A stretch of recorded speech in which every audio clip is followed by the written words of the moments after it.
For years, few people in the industry have been as vocal about their disdain for Sean Diddy Combs as Curtis 50 Cent Jackson. Long before public lawsuits and scandalous headlines, 50 was already calling out Diddy, not just with cryptic tweets or trolling memes, but with serious claims suggesting deeply problematic behavior behind the scenes. Hunn'd do a lot of foul stuff, 50 once said in an interview, referring to Diddy's alleged behind-the-scenes manipulation.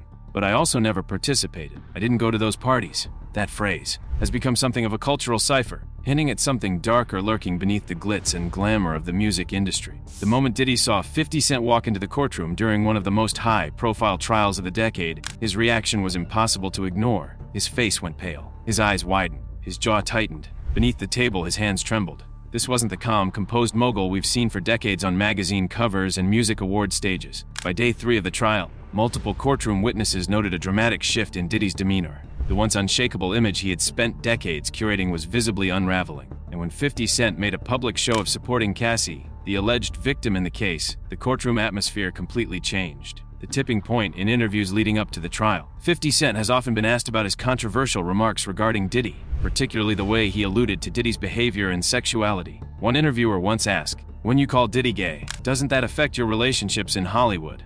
"I don't call him gay," 50 responded flatly. "Let me read what I said." He then pulled out a quote, "Sorry, I can no longer help you guys. Soon you will all be gay and happy. You are now left under the leadership of Puffy Daddy. Report to the nearest rainbow dinner." While the statement sounds like vintage 50 trolling, there was always a deeper message underneath: suspicion, discomfort, and a long-standing distrust of Diddy's behavior. He says things without even knowing how they sound, 50 added.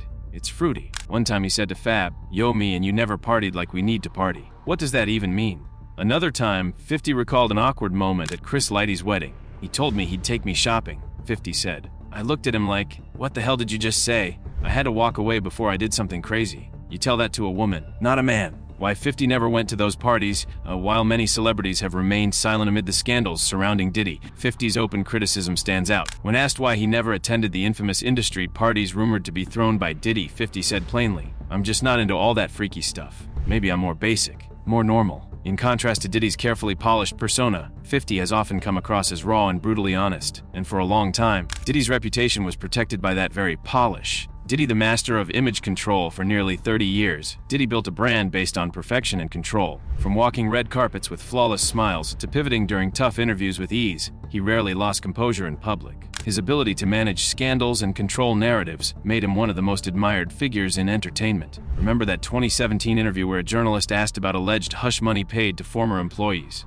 Diddy simply smiled, adjusted his cufflinks, and deflected the question without so much as a pause. Or in 2012, when one of his restaurant ventures failed, he still showed up to the closing night like it was all part of some bigger plan. That was the Diddy we knew, always in control. Behind the scenes, though, things were different. A former assistant once revealed that Diddy had a team of a dozen people specifically focused on maintaining his image. They rehearsed interviews, curated his facial expressions, and even simulated crisis situations to keep him composed under pressure.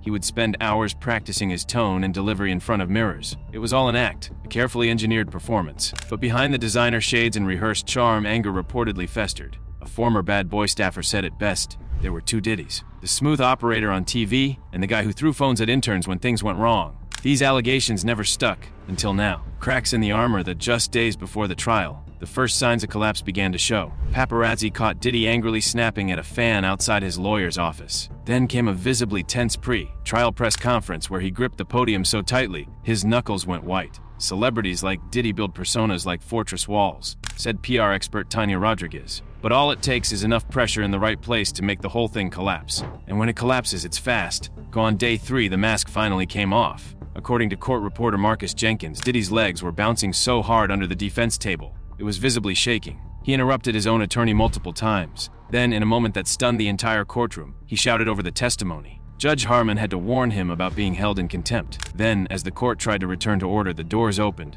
and in walked 50 Cent. 50 Cent's silent strike clad in a tailored black suit and dark sunglasses. 50 walked in like a man with a mission. The courtroom froze.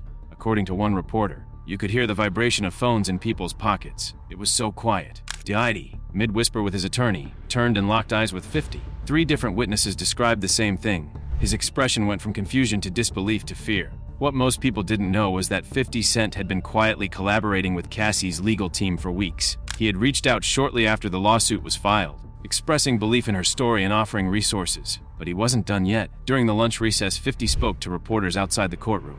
He announced that through his G-Unity Foundation, he was funding Cassie's legal support and working to amplify the voices of other survivors in the industry. "This isn't about my beef with Diddy," he said.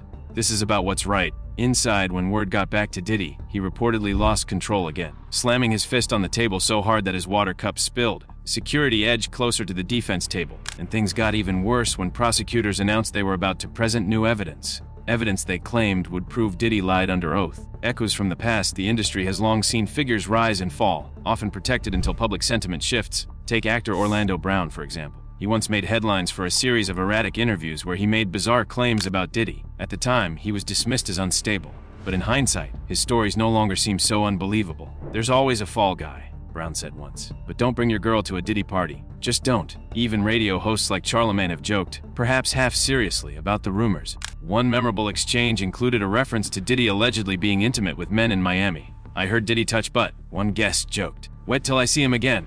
A long-standing feud becomes a legal flashpoint. The rivalry between Diddy and 50 Cent isn't new. It stretches back nearly 2 decades. From music beefs to interviews to relentless social media posts, 50 has never let up. Whether he was questioning Diddy's involvement in Biggie's death or clowning his fashion choices, he made it personal. So when he walked into that courtroom, it wasn't just symbolic, it was historic. Courtroom sketch artists captured the tension. Diddy kept glancing back. 50 didn't flinch. When the judge allowed the prosecution to enter new evidence, labeled Item 47B, the room was on edge. And while no one yet knew what it was, everyone could sense the shift. The courtroom was no longer just a battleground of legal teams. It had become a reckoning for power, image, and truth. And for once, Diddy, the man who never cracked, was visibly breaking. This case is no longer just about allegations. It's about the unraveling of a legacy and a spotlight finally being shown on the dark corners of the entertainment world. And 50 Cent, once laughed off as a loudmouth troll, may end up being the unexpected force that brings it all crashing down. As one court reporter put it, "This isn't just a trial. This is the industry on trial,